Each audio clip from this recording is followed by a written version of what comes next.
Balita naman tungkol sa kalagayan ni Comedy King Dolphy matapos ang positibong reaksyon sa dialysis. Tinamaan naman ngayon si Dolphy ng pneumonia.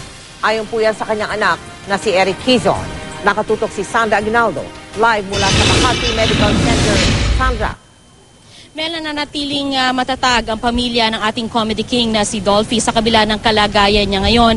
At ikalawang araw po sana ngayon ang kanyang dialysis, pero itinigil muna ito dahil nga sa kanyang hindi kagandahang kalagayan ngayon at nagkaroon din po siya uli ng pneumonia. Ito po ang pang-11 pneumonia niya nitong nakaraang buwan.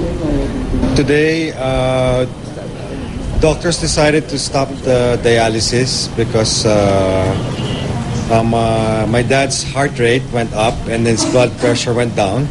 So doctors decided to stop that.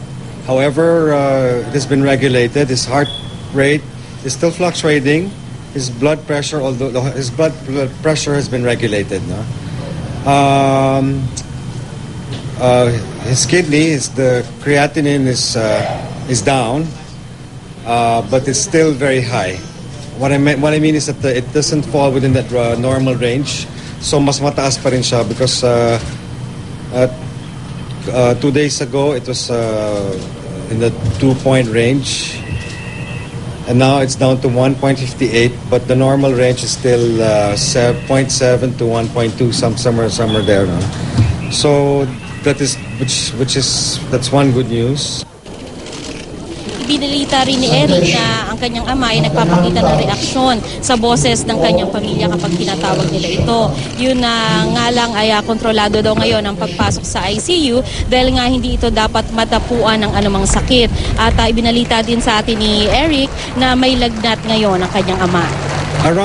I'm not sure if that was around 3 o'clock or 3:30 when they had to check something. So my sister called out for him. Sabi niya, Daddy, nag-respond naman siya. With the antibiotics, so mas lalo siyang mas groggy ngayon. So wala siyang pinapakita na sign. May mga signs, but he's responsive. Not as responsive as yesterday, but ang alam ko kanina, si Jaja was there. Then sinabihan niya ng Lavi, then nag-aano siya kay Shasha. Nag-respond siya kay Shasha.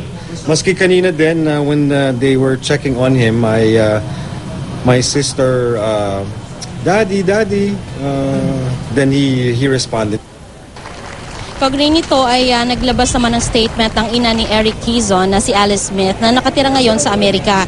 Sabi niya nagpapasalamat ang kanyang pamilya sa matinding suporta at panalangin na iniaalay kay Mang Dolphy. Sa taong bayan daw sila kumukuha ng kanilang lakas at nananawagan din na ipagpatuloy ang pagdarasal. Nagpasalamat din po ang ina ni Eric kay Shasha Padilla na hindi raw iniwan si Mang Dolphy sa kabila ng kalagayan nito at gusto rin daw niyang makasama at damayan sana ang kanyang buong pamilya, pero siya po ay merong trabaho sa Amerika. Si Eric din ay nagbigay din ng mensahe sa publiko. I know prayers help, but again, we're asking for all your prayers at nagpapasalamat ako again doon sa lahat ng mga nagdadasal maski hindi lang sa daddy ko pero pati sa amin, ito nagpapalakas ang loob namin.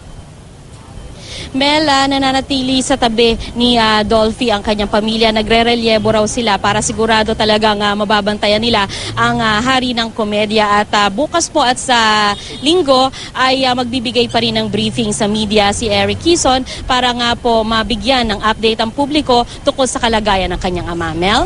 Maraming salamat sa iyo, Sandra Aguinaldo.